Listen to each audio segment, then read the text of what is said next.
Hi, everybody. Welcome to another episode of The Nostalgia Trap. My name is David Parsons, and I watched a sitcom called Small Wonder when I was a kid, and it messed with my mind. I get to talk a little bit about that trauma with my guest today, Bridget McGovern. Bridget is a writer and managing editor at Tor.com. That's Tor.com. Tor is one of the premier publishing companies for science fiction and fantasy literature, but also have this great website where they have not only like kind of original content around science fiction and fantasy, but also lots of reviews and blogs and discussions and a lot of, really cool critical stuff about that whole universe of science fiction and fantasy. Bridget is someone who I met in graduate school, and I always kind of admired her approach to popular culture. It's close to my own, where, popular culture, functions for me as kind of a landscape of possibilities, an operating system, if you will, that allows us to kind of experiment and see ourselves and not only see ourselves, but make ourselves. And Bridget, she shares some of the kind of personal stories around, shows like Golden Girls and Designing Women and how they contributed to her own sense of identity and gave her a kind of license to be herself during her youth. And we exchange a lot of stories like that kind of like connects our own experiences with popular culture to how our identities were formed, and even more than that, kind of the larger politics that are at play. So I hope you enjoy this conversation between me and Bridget McGovern. If you're looking for more science fiction and fantasy stuff, go to Tor.com. If you're looking for more Nostalgia Trap, you can find me on iTunes. You can find the Nostalgia Trap on Facebook. And probably the easiest way is go to nostalgiatrap.libsyn.com, and you can find the show in all sorts of formats for all sorts of devices. So I hope you enjoy this conversation between me and Bridget McGovern, and join us again next time on the Nostalgia Trap.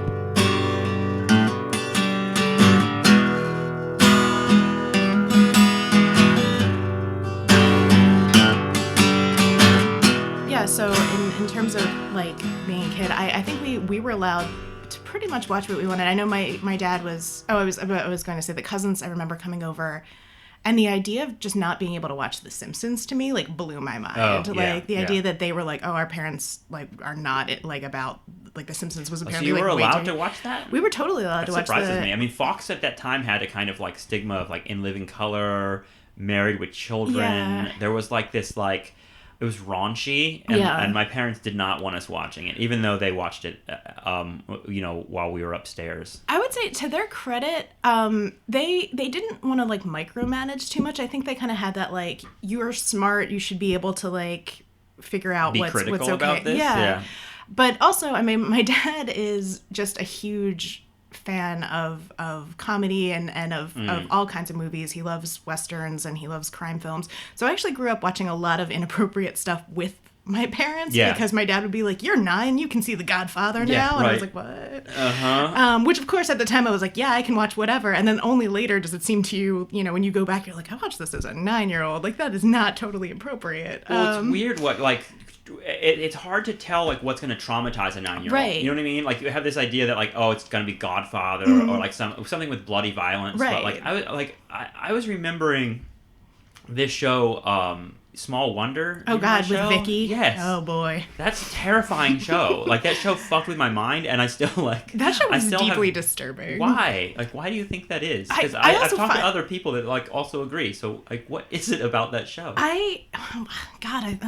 It's not fair, but I want to blame it on the main boy child actor's voice. That kid's voice is like just drilled Jamie, into my nightmares. Right? I think his name was Jamie. Yeah, Jamie and Vicky. That kid bothered me so a lot. much. And so like much. Him. And do you remember the neighbor girl, the red-haired girl? It was like girl? I don't know if it was Edie McClure. The little girl, not the wacky mom neighbor. She was like the equivalent of the like Kimmy Gibbler. Yeah. The like nasty little neighbor girl comes over. It's true. And that girl really. See, that's like, the funny funny thing. Why did they cast these hideous people? It's really fun. Yeah, that was a really dark time. But here's the thing: is I've never been a big sitcom fan. Like when I did watch a lot of TV as a kid. Like I would find like the weirdest thing I could, more like like Match Game, reruns of Match Game, and just be like, I know that this is supposed to be entertainment, but it's so bizarre to just sit and watch it and try to figure out so, you know, so which is why like my frame of reference is so weird because like, you know, as a 10-year-old, I was like, Charles Nelson Riley is awesome, Yes. which is weird. Game admittedly. shows are always like I didn't get when I was younger that everyone's like drunk or high on those shows. Especially in the 70s, I feel like those shows were just people just getting loaded and turning the camera on. It's true, and Hollywood Squares. But the weird thing is, I think what I liked about that kind of stuff is that it seems subversive. Yes. Maybe I'm giving myself a little too much credit, but looking back, that stuff was really subversive when compared to your like shitty Small Wonder sitcom like 80s pablum. Right. Oh, I sound so snotty right now, but you know what I'm saying. I know what you mean. Because you have people making jokes about like partying and drugs and politics and like stuff that you as a kid, when you don't quite get it, and it hooks you because you want to get what the grown up joke is there. Yeah, I mean, it seems like there's more possibility for like some sort of anarchy to happen in those spaces than like and like the sitcoms, especially. I mean, when I think about things like Small Wonder or even Full House, there's this like pretending like everything's okay kind of. Right. I think that's what like that feels like it's completely denying those like cracks that are present on the game show. Absolutely. And I mean, it just feels everything on a sitcom, that sort of TGIF, like Perfect Strangers, Full House nonsense kind of show. Family Matters. Oh, boy. Yeah. I mean, all of that stuff, it was just so, like, prefab, and you know, every setup on it, every joke was telegraphed from it. So it's just not, I just feel like it's if painful you've to seen watch one now. episode of one of those shows, you don't really ever need to see another one. Do you think Friends is like that, too? Oh, Friends. Because, I mean, we all kind of... I say we all. I don't know. I was a snot in high school. I thought Friends was terrible. Okay, cool. I was like, I watch Mystery Science Theater and like nothing else. When did that... Okay, let's go back to your biography. When did that identity take on? Because, like, you know, in elementary school, you're too young to really... I feel like there weren't a lot of kids that like took on a self-conscious like culture. I was just very... I mean, I think it's hard when you're a sarcastic kid, and everyone in my family, that is how we communicate with each other, is mainly through like smartassery. Yeah, and I think that doesn't really... I think you just come across as kind of weird and quiet when I'm like, I'm not particularly shy. Yeah. I just, you know... what I have to say might offend people. Right, or like, I'm only going to say what I have to say if someone is going to get it, kind of thing. Okay, and so to a certain extent, you like talk to your few friends who also like kind of like the same jokes and like the same stuff. But I mean, I was... Grade school itself was kind of weird because it just was... Catholic grade school is not something I would really wish on anyone. I just felt like it was very locked down in a lot of really unproductive ways. And like, it was almost frowned upon to be bright or kind of need to be challenged in any way. So it's like a conformist culture a little bit? It very much, like, at least in my experience, it was kind of a rough ride because you really just were left to your own devices and just learned very quickly not to like speak up or ask too many questions. Did you have to put your knuckles out to get hit by a ruler? No. I think they had finally... my parents have stories about having like ridiculous punishments, like weird corporal punishments, but they had outlawed those by the 80s. Were you in Catholic school when Sister Act was popular? Because that would have maybe given your school I kind a of little weirdly bit more. love Sister Act. I'm not gonna lie. Maybe at the risk of not coming off as a total snob, I like a lot of really bad stuff too, and I don't even know if Sister Act qualifies as bad because I just really enjoy Maggie Smith in that movie. Totally cracks me up. Well, I think I know that about you. I'm pretty sure that your Facebook cover photo has Golden Girls. Oh, I in love there B. Arthur. somewhere. I mean, for me, so that gets back to, I mean, as a kid, I just bashed all sitcoms, and I guess that's really not fair because I actually did like the Golden Girls, and I liked Designing Women. And I liked any show where there were, like, outspoken, bitchy, like, sarcastic female characters. Because I feel like I was like, that is something I can relate to pretty easily. And I mean, that's an example of, like, there weren't a lot of those characters until probably the 1970s, right? You're not going to see... You get Maude, again, with the B. Arthur. Right. And just, the sort of idea that a woman could be, like, very strong and sassy and run a business by herself was actually still, I think, pretty novel in the 80s. And... I mean, God, I remember Geraldine Ferraro running for president. I was tiny then, but like it was just such a big deal at Yes, the it time. was. And that's just the age where you haven't been remotely touched by any cynicism, and you're like, women are going to be president in the future, and now maybe a little bit less. Yeah. It's not. It's like, oh, a woman's going to be president. Yeah, like it was just going to happen, and women could do anything, and there was very much that that wave of like, and then it turns out we're not nearly as far ahead as we thought we were in any way, shape, or form in that department. But I mean, I don't know. There's that feeling of like, when you tell a story about watching Golden Girls or Designing Women and seeing these like sassy women on TV, that's important. It is. What I mean? Like, that to me, there's the realm of politics and there's the realm of culture, and they cross over, and like that idea of like a little girl watching that and realizing that like that could be an identity I could take on is like something that is easy to like just disparage as like, oh, it's just a fucking Golden Girls, but like at the same time, but like, and it's funny because it gives you the permission in some way to be who you are. It does, and those shows were better written, I would argue, than a lot of shows. Say what you want about Joss Whedon, but one of his first jobs was writing for the Golden Girls. Is that right? Yeah. Wow. So strong female characters. Yeah. I mean, at least back then. I don't know so much. What do you think about that, about the culture now? Because there's this. I guess the conversation is constantly like, I think that's probably partially why I titled this podcast The Nostalgia Trap, because there's always a sense to be like, oh, well, it was cooler when I was young, and the things were better written and things like that. But television today is a cesspool, and it's always been a cesspool. But at the same time, there's like when I'm at my parents' house and they have like this giant like 60-inch screen, and it's like blasting like reality television, and it's like the same contest like over and over and over again. Yeah.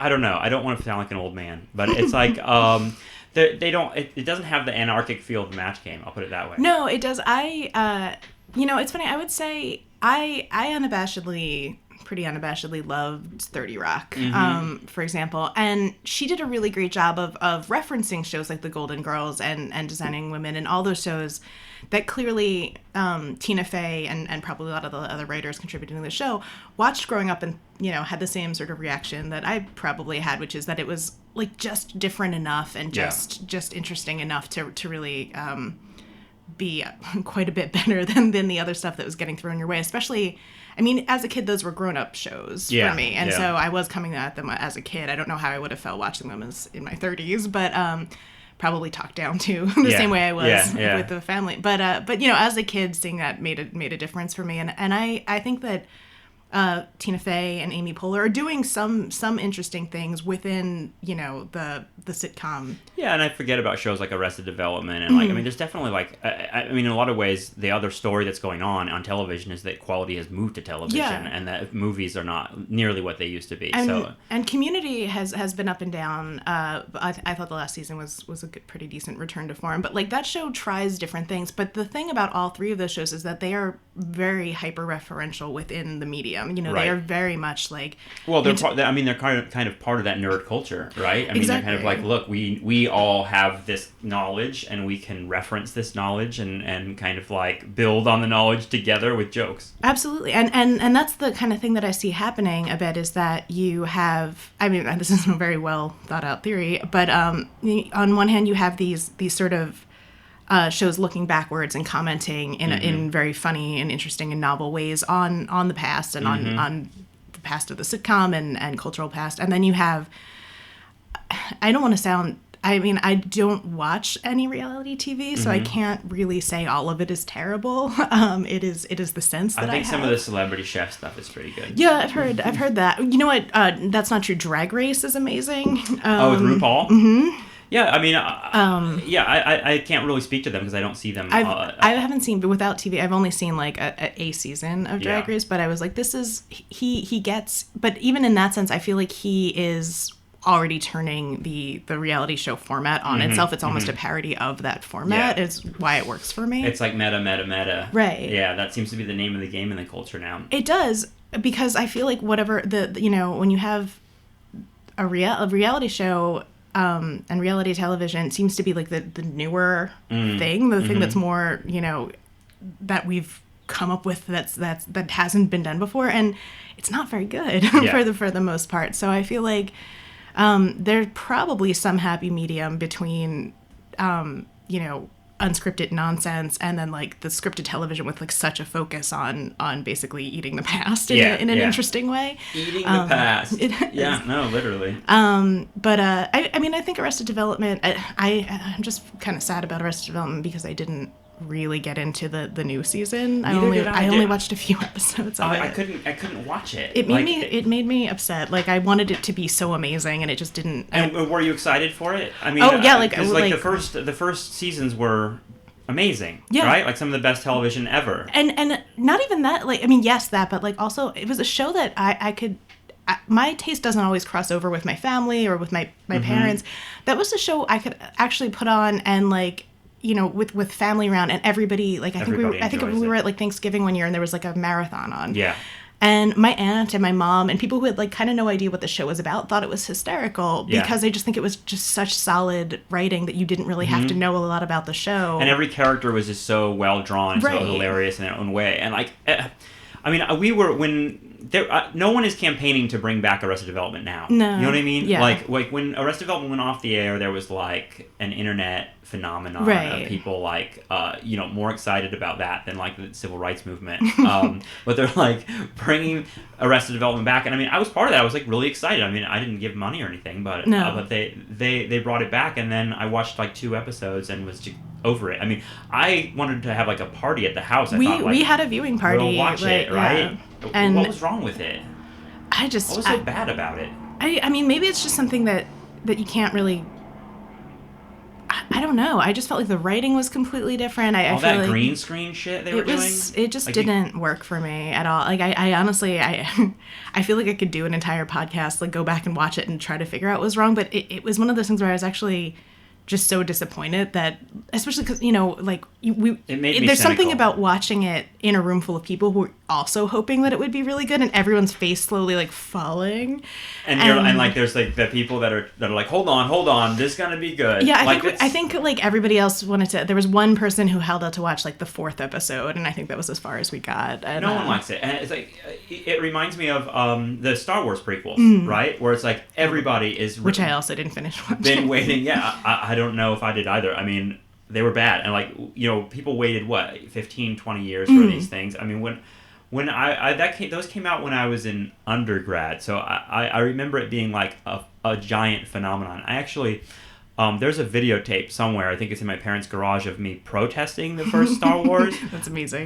Because I was I was a really snotty film studies department kid at UC Santa Barbara, and I thought, I always had a kind of like elitist attitude towards Star Wars. That is also kind of college, I mean, right? Like you're like everything mainstream sucks. Exactly. Yes. Even though I was probably, I guarantee you, I was like, Star Wars is mainstream bullshit. Matrix is where it's at. You know what I mean? Like I was very excited about the first Matrix movie. was like the underground art film that cost $200 I saw that thing like 3 million. times in the theater. My friends and I remember like summer vacation in college, like literally having emails about how like awesome that movie was. And another nerdy. I didn't mean to bring up another example of like sequels that were so disappointing. Yeah. Also did not finish that trilogy. I remember saying like the Matrix sequel, the Matrix trilogy will be the trilogy of our lifetime. You know what I mean? Like, I didn't care about Lord of the Rings. It had such an auspicious start, at least it seemed at the time. And I was so happy to nonsense. see. I was also I'm a pro Keanu person, even though I know most of what he makes is not great. But I not even in a weird like I have a crush. I just legitimately think he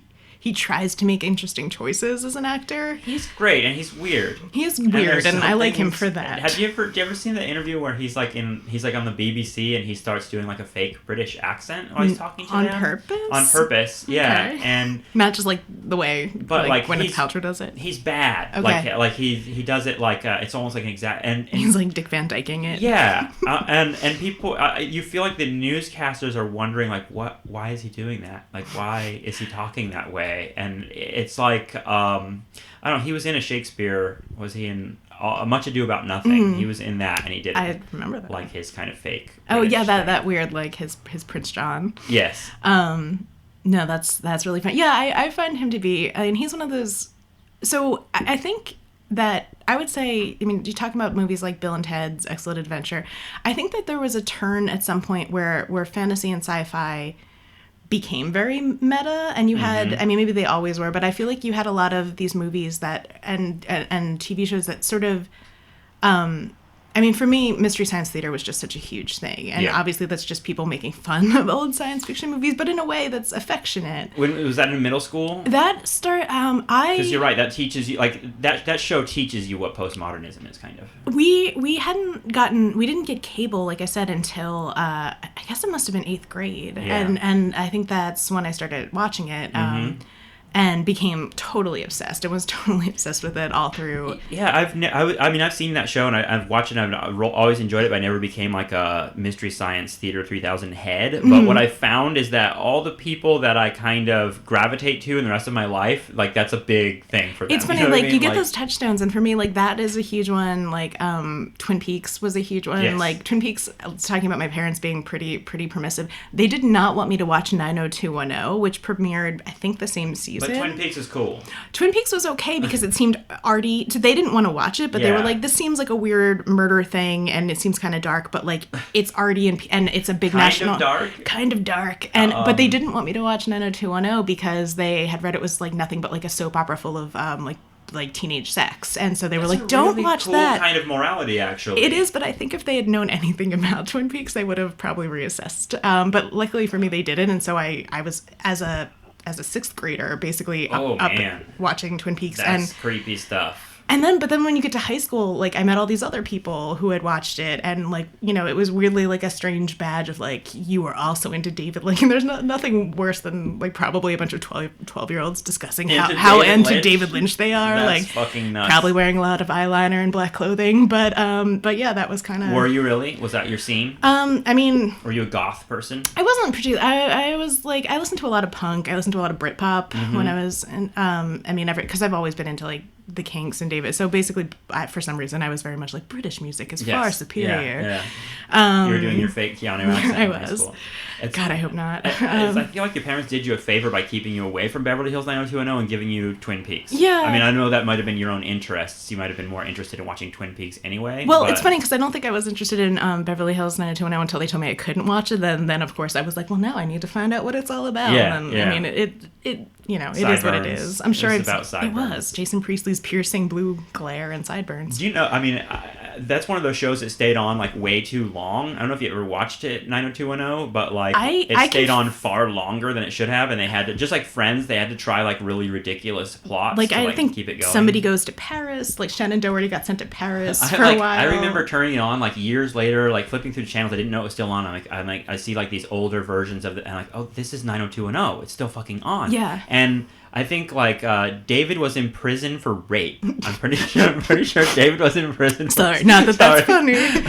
Yeah, no, it was funny to me, and not the act itself, but the fact that they chose these plots, because David was in prison for rape. Like Jenny Garth's character was just a complete cokehead, and Luke Perry's character was a heroin addict. Like Amazing. Literally, not like Luke Perry was literally like strapping a belt on, it was like train spotting. It was kind of in a weird way like a prequel to Twin Peaks. Yeah, they went to hell. Just not so small town. So yeah, I don't know how much you would be protected from 90210, because that show went in a really, really dark direction. Yeah, I mean, I'm like, it's funny how back in the day, like, obviously I in the very beginning I wasn't supposed to be watching it, and I'm sure my parents didn't care like a year later if I was watching 90210, so I've definitely seen some of it, and I feel like I know more about it than I should, but I think that's because back in the day, more about it than you should. Yeah. It was inescapable. Like it's just funny because back when there were only like so many channels and so many TV shows on, like, I just feel like I knew what was happening on Friends without watching it. Like, I certainly knew what was up with like Ross and Rachel kissed last night without ever having to see it. Yeah. Whereas now, like, I just feel like between the internet and between having like a million channels, and I feel like it is actually easier to sort of just miss things entirely, and I don't think that's necessarily a bad thing. Like the fact that I haven't actually legitimately seen any reality, like I've never seen an episode of The Desperate Housewives, and I'm fine with that. Yeah, exactly. And I mean, I've missed a lot, and I feel like I'll eventually catch up on it. But you're right. You feel like you know what happened. It's like spoiler culture is gone. There's no like you don't need. I feel like no one cares about spoiling things. Oh boy, anymore. not on our website, but well, maybe we should talk about your website. It's not your. It's not my website. This is yes. Tor.com. Was Tor stand for anything? No. Tor Books is the largest science fiction fantasy publisher. I did not know. And we are not actually the same company. Mm-hmm. Well, we are owned by the same. It's both under the Macmillan Publishing umbrella, right. but basically we launched the site in 2008, and I was mainly just sort of writing for it. And then in 2010, I took over as a managing editor. Okay. And I also moderate, as I was mentioning to you earlier, which is a wild ride. But you moderate the discussion boards? Yes, with a couple other people. How big is that community? We basically, I mean, we get well over like 1 million uniques a month now. It's been kind of growing every year. And That's awesome. It is. It's good. We basically it's just like we just sort of started taking off a few years ago as we started. I mean, one thing leads to another. You hire more writers and you branch out a bit and you start getting, a lot more comments and a lot more interaction, a lot more views. But it's one of those things where like, it's funny, originally like moderation was just like, oh, just read through, what they're the saying. comments when you get a chance. And now we need a full team of moderation people because, but it's funny how much of the fighting on the site, I mean, well, this week was interesting. We had a thread really blow up because one of our staff writers, Emily Asher-Perrin, who's an amazing writer, wrote about McDonald's Happy Meal toys, specifically the Spider-Man ones. Okay. Which she was really unhappy with their decision to make all pink toys for girls. And Okay, was basically, made the point that why do we have to have like... it's an interesting article. It's not just like I hate pink. It's like the fact that like all of the girl stuff was very specific in its usage, and the boy stuff was all like action and like run around. And girl stuff is like... This is a big problem, and there's been a lot of like viral videos in the last few years, kind of focusing on this weird gender segregation of toys that has so many more possibilities for boys than they do for girls. Right, and the girl stuff, everything has hearts on it, and she's like, so basically you're like, you can have a crush on a superhero, but boys can be a superhero, and it's a little bit goofy and a little problematic. She wrote this post, and of course she's not outraged, she's just bothered by it, and wrote a very thoughtful post about it, and the comment section the backlash must have been disgusting. Went insane. Oh, it went bananas, and so a lot of this week was just sort of asking people to kind of calm down and be a little bit more civil with their tone. But it actually became a really interesting discussion because people were weighing in on everything from class issues and why you would take your kids to McDonald's in the first place, and what poverty actually means, like how we're defining poverty in this country, which is a really interesting place to go from. And then, of course, obviously the gender issues and people getting really angry about like why, confusing her point with saying like, little girls shouldn't want pink toys, which is not... Were there a lot of people that were kind of just dismissive of the whole idea in general and just kind of like, oh, why should, like, who cares? Like, girls have pink toys, boys have blue toys. Well, there's who a lot... cares? I hear that a lot. We often get a lot of very dismissive, like, why are you even talking about this? Like, why nitpick? Why are you overthinking things? And we are a website that is, first of all, free. The content is totally free. Right. So I'm always like, if you don't want to read it, you don't have to. Like, I we want people to read our content, but not if they're going to be upset about it. Yeah.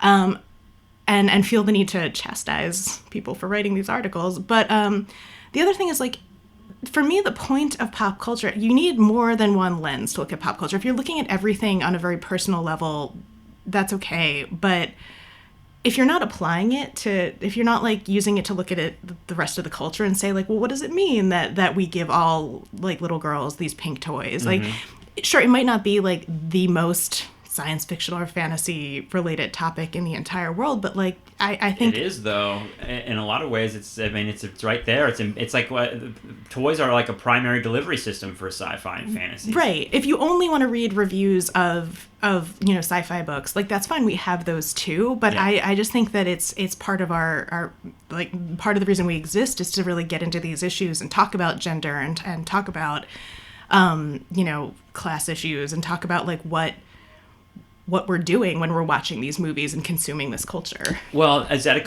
I mean, I agree with you, and I mean, that's kind of how I like to look at culture too. But is that a controversial position within a community that's really like into like geeking out on the coolest? You know, there's elements of sci-fi and fantasy fandom that's just like totally about like, look at that ship and what it looks like, right? Exactly. And look at that guy's suit, you know, and how it functions. And there's like kind of that element. And do you get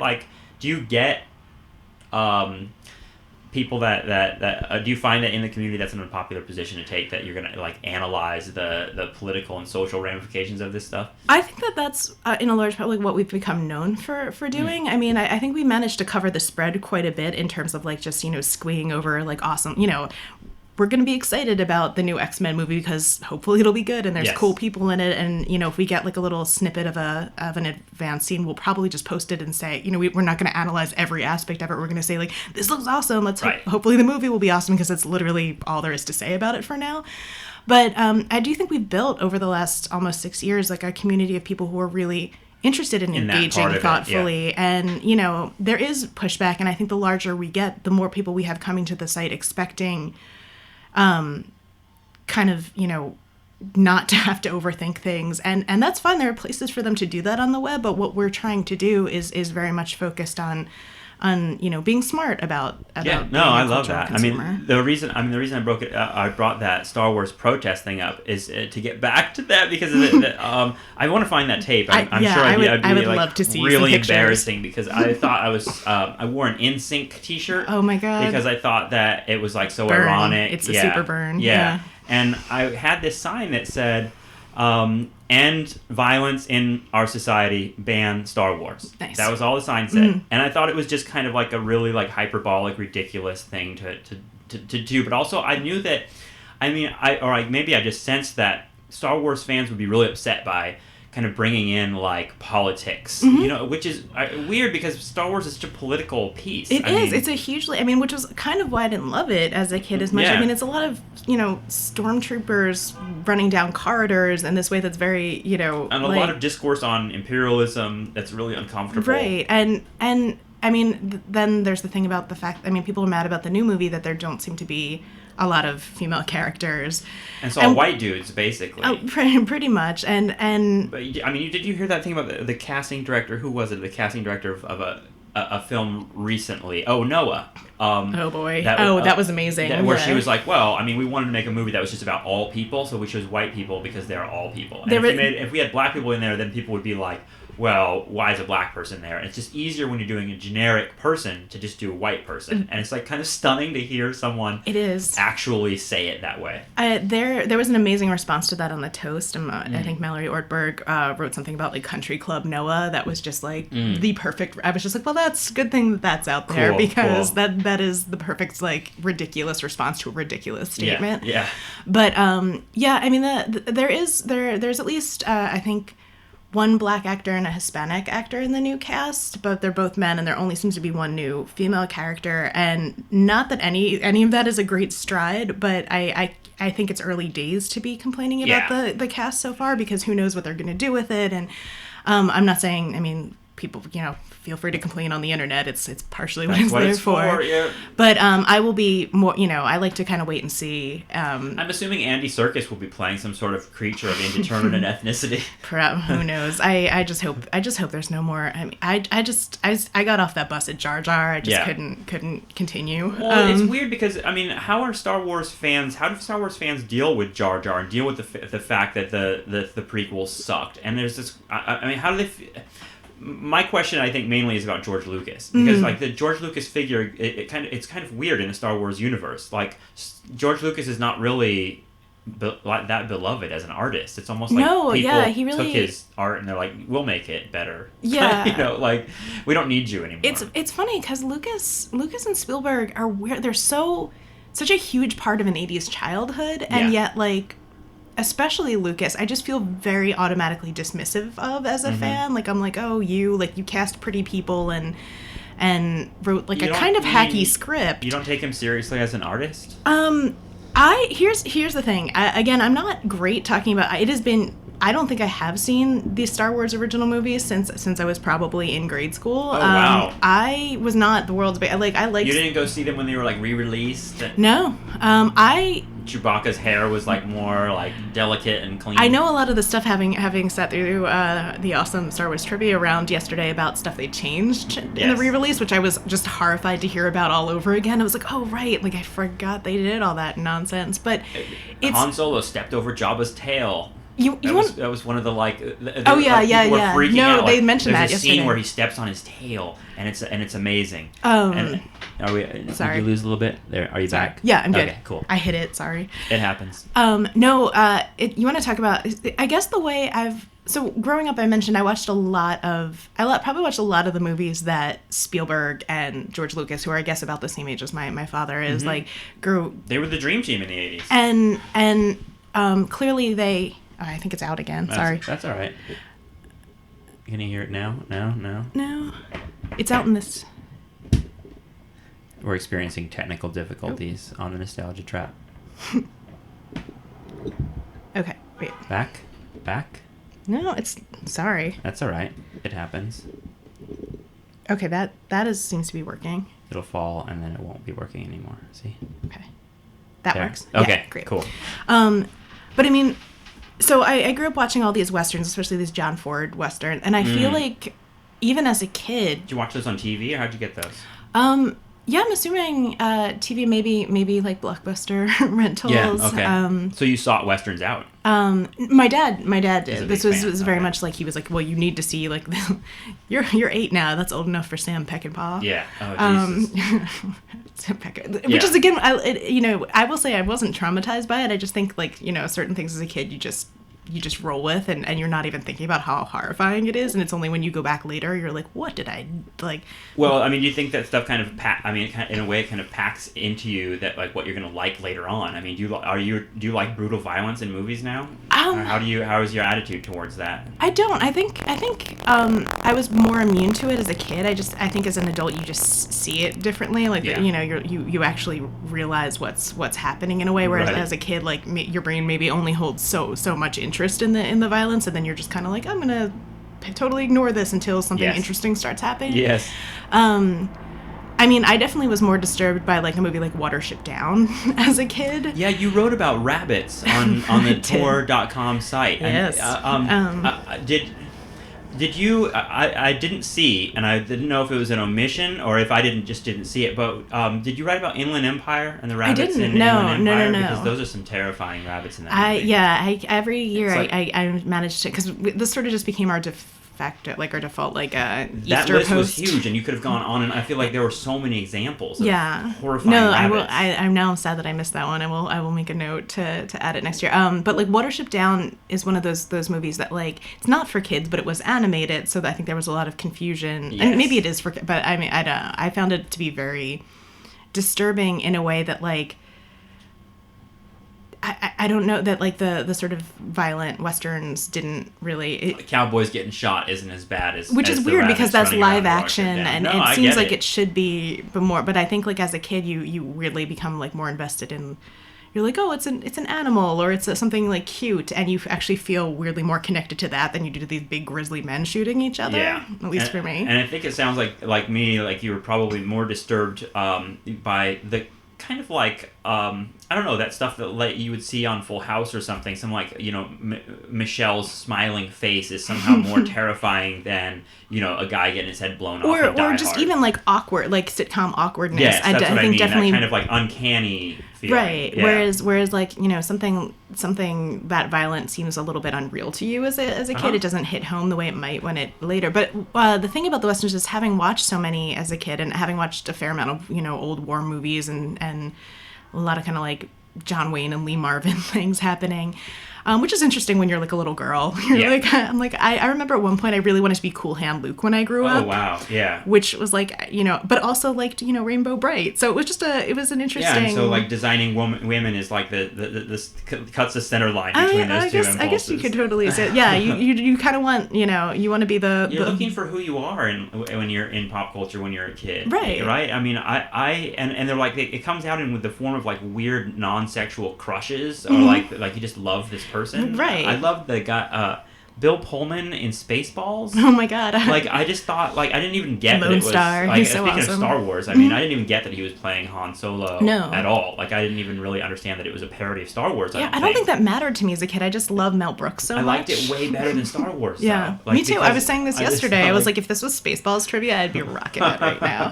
Which, again, it is not unusual for me to like the parody of a thing more than I like the thing itself a lot of the time. I think I watched those Charlie Sheen Hot Shots movies. Oh, absolutely. Yeah, I love the Naked Gun movies, Airplane, even though the politics of those movies are really questionable in some ways. Yeah, I have to watch them again. I mean, I just remember how stupid the jokes were, and I think that's what you remember. And what you're supposed to remember, I've gone back and rewatched those over the years and been like, oh, this is a very Horrified 80s movie. Yeah. Like, but it's not a very political movie, so you can. I think you can still get away with watching it and being like, this is still pretty funny in a stupid way. But it's actually, I mean, I would credit kind of, what we've talked about in terms of the sci-fi fantasy, or even bigger than that, the kind of people finding each other and increasing their awareness of all these kind of subcultures and stuff like that. I mean, that has to do with the cultural change that's happened in this country. When we look at 80s movies, you're right. They're like, they make jokes that are just like, whoa. Right.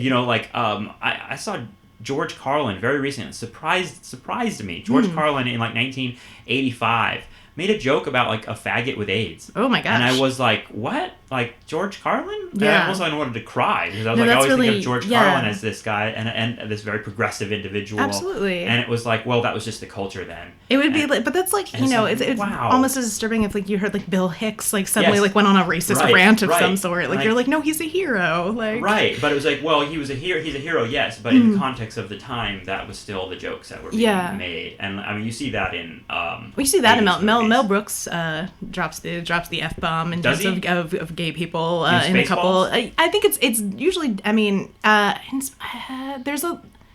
I'm trying to think. No, in Blazing Saddles, somebody definitely uses it, but Blazing Saddles is kind of pretty, politically incorrect in every way. Right. And I mean, there are a lot of examples of just like gay, especially gay men being just like the butt of the joke. Always. Absolutely. Like that. Like now, I mean, I feel like gay men are still like subjected to like these ridiculous stereotypes on TV shows and stuff like that. But there's like a meta awareness of it that's left. That in the 80s, it was just that was the joke. Like It's true. there was no level to it. It was just Right. like, look, a gay guy. Like Yeah. that's the No, it would it'd be like, in so many 80s movies you just have like a snippy hairdresser or Yes. like a snippy guy serving coffee, Yes, and it's yes. just the coded like gay equals a joke, and you're like, that's Right. really not it makes no sense to me at all anymore. Apparently, Didn't make sense to me at the time. The but movie The Other Woman that's out right now got a lot of flack for like a lot of transphobic jokes and a lot of like Interesting. ridiculous bullshit, which doesn't. I'm just surprise me. assuming that's an Apatow movie, given the. Is it? I don't. I mean, Where are you on the Apatow thing? like, Apatow, yes or no? Yay, Freaks and Geeks. Yeah, I liked Freaks and Geeks. Honestly, It's another example of something that was like a smaller thing becoming like. yeah, that culture, became a right? big.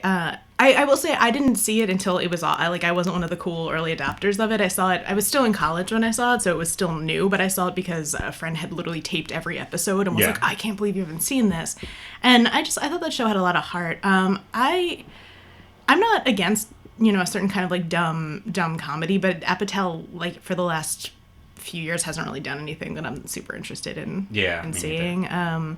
He does a lot of I don't see like rom-coms or really like comedies that are about like married people like Yeah. working out their issues. Like it just doesn't Yeah, I really didn't speak see to my Knocked life. Up, so. and I didn't see This Is 40, or actually, I think I've seen 40-Year-Old Virgin, and that's about it. I haven't seen that either. Yeah. Although I hear it's pretty funny, but They are what they are. yeah. That's my review. I mean, I have two younger brothers, and so when we hang out, like we tend to see their interests tend to be a little bit more in the Apatowian Yeah. direction. They love like old is old school even Apatow? I think it is. Is it? No, that's Adam McKay. Oh, you're right. Who's like he's like the Sandler, Will Right. Ferrell kind of. Which group. is totally Yeah. my brother's vibe, but Yeah. I mean they're very smart guys, but they like their that's more their thing. Yeah. I did see really that This Is the End movie, I did see that too, and I thought it was kind of good. Why that one above all the others? Why was that one? Because I got it to watch on the airplane, and I thought it was cool. It was a friend of mine who just really wanted to see it, and I kind of thought like I was kind of I feel like I'm just like, if it's meta, I'll see it, which is not actually true. But I did enjoy the idea that these people were playing themselves and mocking themselves, and that kind of worked for me in that movie. It sounds like it sounds like you're the type of person who is like kind of into like camping things a little bit. Oh, absolutely. In the sense that like you don't need it to be meta, right? Because you can watch it and like kind of make that yourself. Sure. In a sense, right? Yeah, I mean, I'm trying to think of like the last really good, like, I mean, the last movie I saw was The Only Lovers Left Alive, which was it's just Jarmusch vampire movie. Yeah. Oh, I want to see that. It's so good. I saw it last Friday, and it's just one of those movies where like I knew it wasn't gonna be big on plot, and that was fine with me. Like I just kind of wanted it to be this like beautiful atmospheric movie about these like sort of fascinating people played by actors who I really like. So it was. And Jarmusch is a guy. I mean, I think I read an interview with him recently where he doesn't use email. He's like kind of like he seems like I would an expect that from him, like kind of like the Luddite type of dude. But it's a weird moment in hipsterism because he's like this aging hipster guy. I'm like, but he looks like a vampire because he doesn't seem to ever get any older. I walked past him on this. This is one of my like I lived in New York.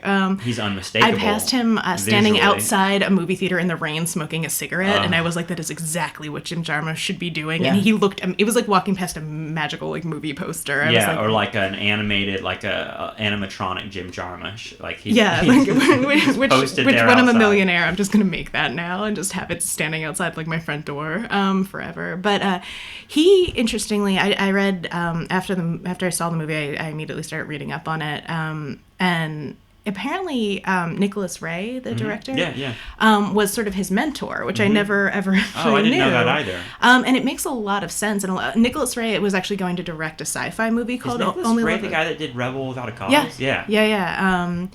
I think he was married to Gloria Graham, who's one of my favorite film noir actresses ever. She was just such a great like femme fatale actress. So I was like, so I love Nicholas Ray, and it just makes total sense. But it's funny because that brings me back to like, in a weird way, this movie, Only Lovers Left Alive, is Jarmusch making a movie that has nothing to do with a movie that Nicholas Ray was going to make in the 60s, which was also called Only Lovers Left Alive, which was based on a sci-fi novel and was supposed to star the Rolling Stones, which is just the weirdest bit of trivia. But it never actually ended up coming to fruition. But Jarmusch took the title, and he has a picture of Nicholas Ray. There's this wall of pictures of just all these iconic people, and Nicholas Ray is in there. Right.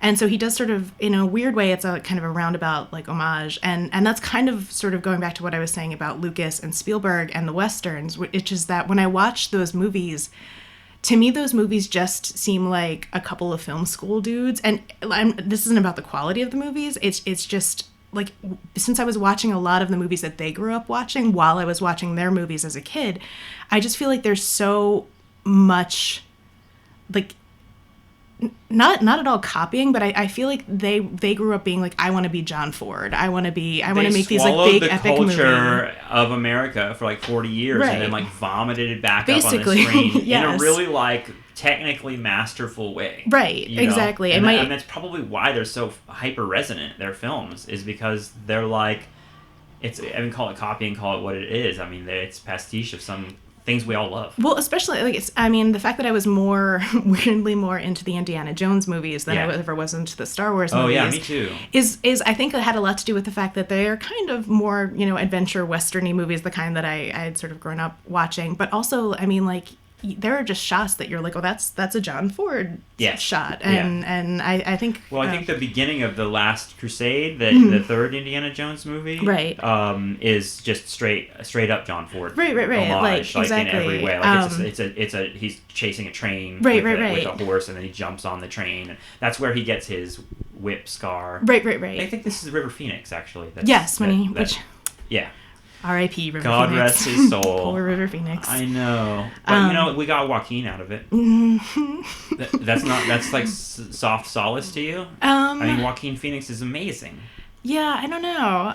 It's not enough. He's not actually Would you trade Joaquin for River? Probably. Really? Yeah. Oh, that's gonna be controversial. I don't know. I know. I know. I feel like it's not the cool thing to do, but I really, I mean, I was like a preteen girl when River Phoenix died, and it hit hard. I was super sad.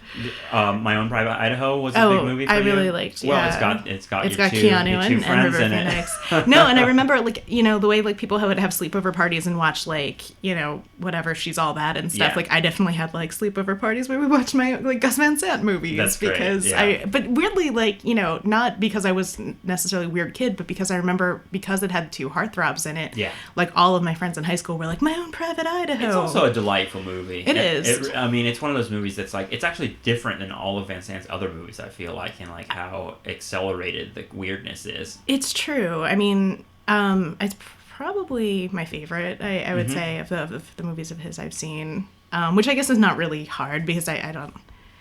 what was the movie about the skateboarding, the high school set in... Paranoid Park. Yes. I love that one. Which is really good, but it's not one of those movies that you'd be like...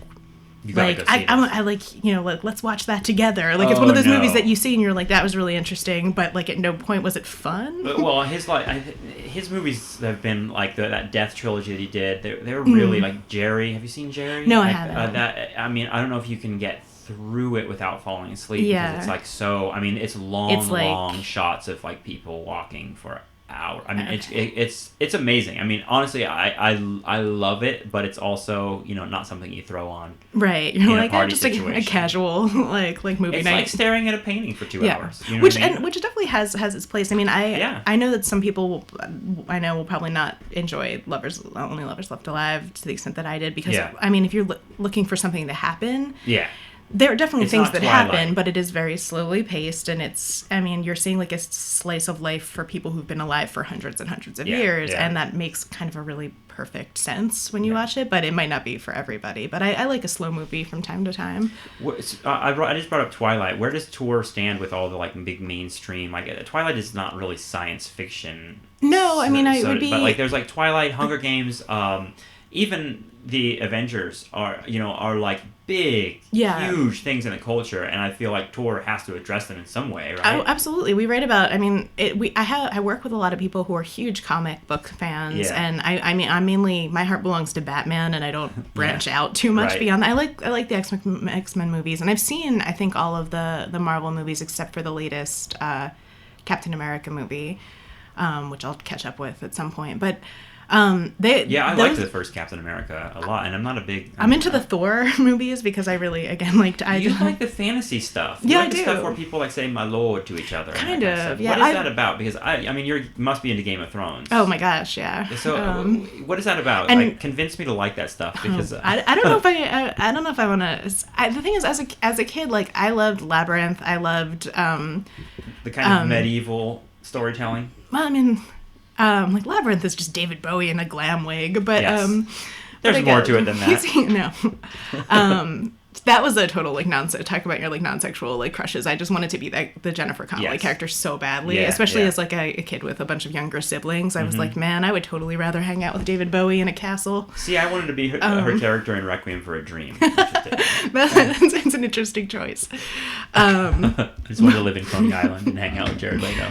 It's such disturbing. That's a good movie. I think that was one of the first movies I ever just opted to see by myself in a theater. I was like, I don't actually want anyone to come with me to this. You just need to watch it on your own. But another one that you don't necessarily want to put on. But in terms of I mean, I was hugely into The Princess Bride, as I know a lot of people will. And I actually another landmark film for our generation. But also pretty meta. Yes, definitely. And what I love about that book in particular, I've read that book countless times, and there's also a movie called The Last Unicorn, which is based on another sort of... I remember The Last Unicorn, The Last Unicorn, which is based on a book by Peter S. Beagle. And all of those sort of fantasy things really were commenting on writing fantasy and writing and storytelling, which I think is something that like if for people who like Neil Gaiman, I think that's something he does like particularly well is really like he's writing fantasy that's also about like why we tell stories and it's super referential and it's there's a lot of allusions to other works and other authors, and I just find all of that fascinating. And it's not that I don't like science fiction, but I just didn't grow up on it as much. My parents, I've never really like seen a full season of the Star Trek, like any of the Star Trek shows. Which is not to say that I don't find it really interesting, and I actually really enjoy reading about it because we cover Star Trek a lot on the site.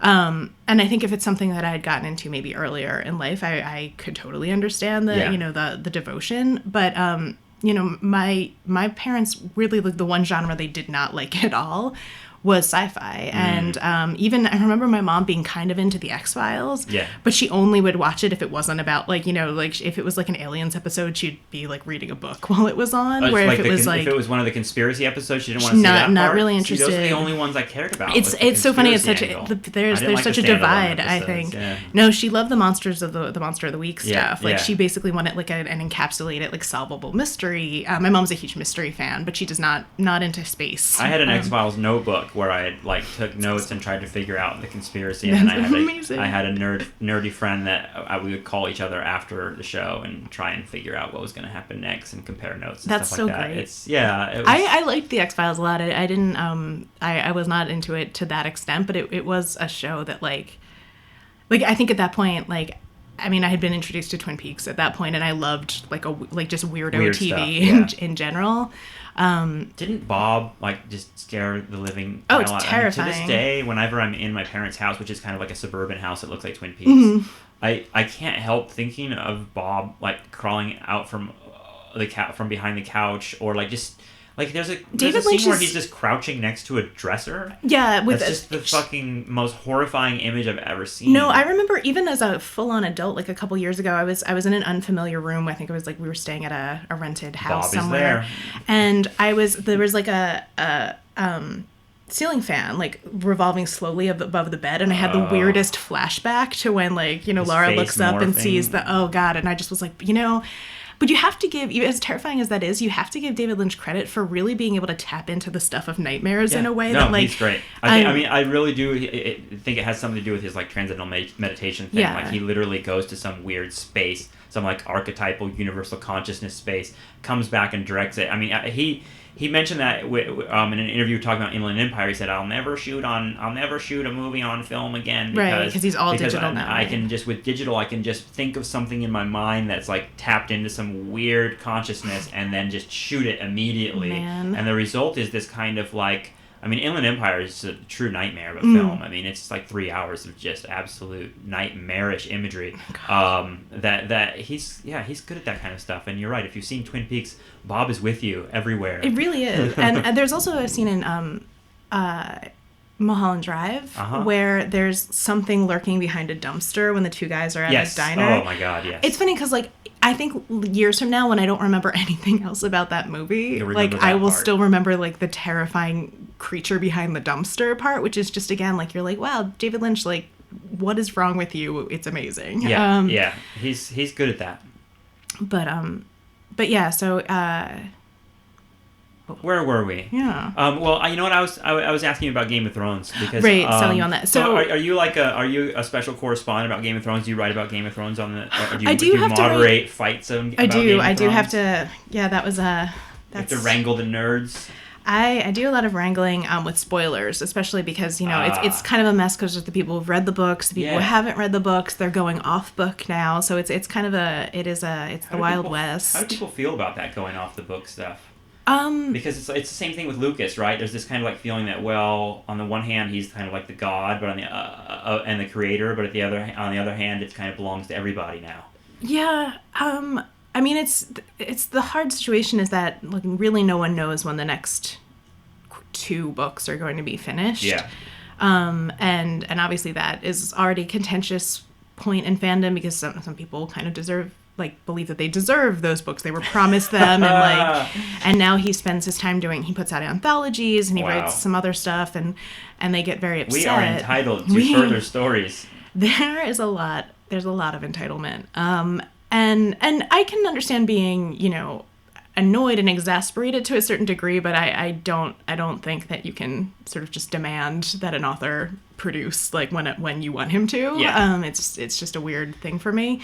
But I do think that people are kind of excited that they're going off the books, but it's still early days. I was a little bit weirded out by the turn of the last episode and a couple other changes they've made. We're talking about the rape stuff, right? Well, there was the rape stuff, 2 weeks ago, which was a huge argument on the site because some people argued that it wasn't intended to be. Apparently, the screenwriter, the director of the episode, said it wasn't intended to be seen as a rape, and I find that a little They're hard to running believe. from that. Like, if you watch it, it clearly depicts that. Did you see it? You no, don't watch it. I don't watch the show. So, but the thing is, as much as I don't watch it, I'm aware of these arguments because they're like. I mean, I know that the little boy king was murdered recently. You know, I know that. He's such a jerk face. Yes, and it's because it was just unavoidable. It was like, I mean, and another example of this is like when The Sopranos ended, everybody knew like that it ended in this like weird way. Like immediately, everyone was, and I knew that was because I go to sites like, you know, I don't know, Gawker or whatever. You're gonna see this shit, right? Like they're going to spoil it for you, and it's like it must be weird to it is run hard or be part of a website that's about this stuff when we get screamed at for spoilers all the time, and you know I think sometimes it's fair and sometimes it's not fair at all, and I feel like there's a whole spectrum of some people just don't care and some people are so hypersensitive to anything that might be a spoiler, and I feel to a certain degree for that, but I feel like all you can do is just kind of do the best you can to not spoil major plot points. And if you're watching it for just the plot points and just the narrative, that's for me that's not enough. You know what I mean? Right. Like that's not that's like the people we're talking about that are just like watching the sci-fi fantasy just entirely for the costumes and stuff. That there's like you got to have a little bit more of an engagement with this than just finding out who dies. Right. You know what I mean? Like I mean I say that from a kind of like anti-spoiler perspective of like it's kind of postmodern, or the feeling that like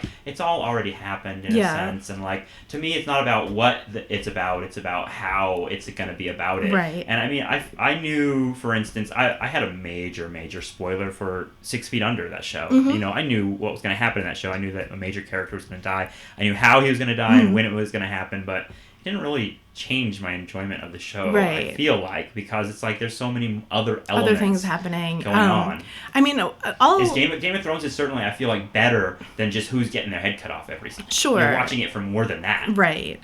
More than what's going to happen. No, it's true. I mean, we try to be respectful. We try to say pretty much upfront in the beginning of the post whether there are going to be spoilers or not. But what I can't really control are people in the comments. Like, I don't really have any interest in being a strict, crazy enforcer of, you know, basically you just have to take it one comment at a time. And, you know, if everybody's upset that something that I don't necessarily agree is a huge spoiler, but it's upsetting other people, then, you know, I'll just white it out and people can roll over to read it. And I feel like that's the sort of like on Reddit, right? So I just try to keep the peace for stuff like that. But I mean, I also feel for the spoiler thing because like I watched all of Breaking Bad and I couldn't watch the last episode until the day after.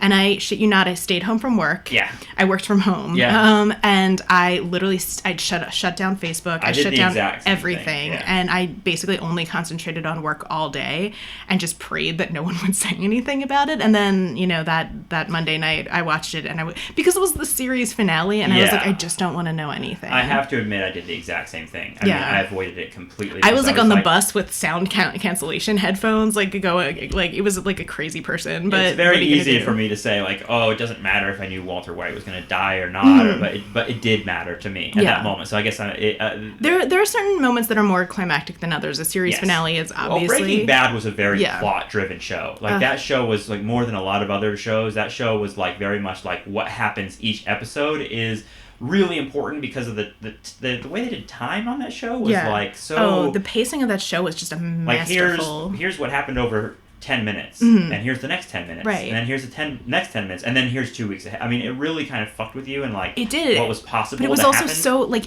I never felt impatient for anything. It was like they really just hit all the like whatever they needed to hit in like the perfect way, and I just really I mean that show I totally watched that show as a Western. I mean, and I definitely, and I mean they really kind of hit it hard at the end there. Oh, and which I loved, and then the fact that like the final episode is the showdown, you know, is the moment.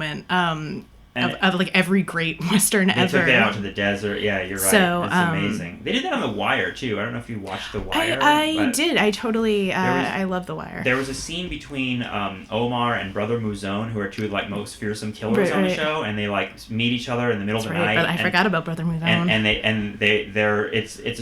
It's high noon, and like Omar kind of pulls his like duster back. Basically. He's wearing like a trench coat. Oh, you're making me want to go back and watch The Wire, even though I'll be so depressed again. Yes, it is a horribly depressing show, but it's a necessary show. I'd love to teach like a whole class on that. But yeah, they compare each other's weapons, and they like gonna go for the shootout. And I thought like this is like an example of what you're talking about, where there's like, sometimes there's like these beautiful nods to like the past of our culture. The American cinema just can't get past the Western. No. I just feel like it's the one thing that everyone's so in love with, even though half of if you go into spaghetti Westerns, and those were even made in the U.S. That world doesn't even exist anymore. Right. You know what I mean? Like when Westerns were happening, the conquering of the West was like a recent thing. Right. But I mean, no one's a cowboy anymore. No one lives that life anymore. And yet, like we still have this kind of like the iconography of it is like vital to us. It's true. I still Does can't Game believe of Thrones do Western stuff? I'm curious.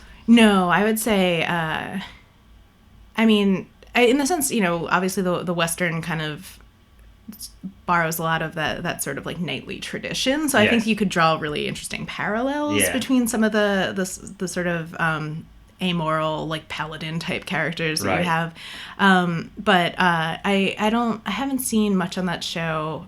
It's funny because you have Deadwood, which is HBO's Western, and I've watched that show more than any other HBO show, and I don't know why. I'm so sad that it didn't really get the run it deserved. Yeah, it should have.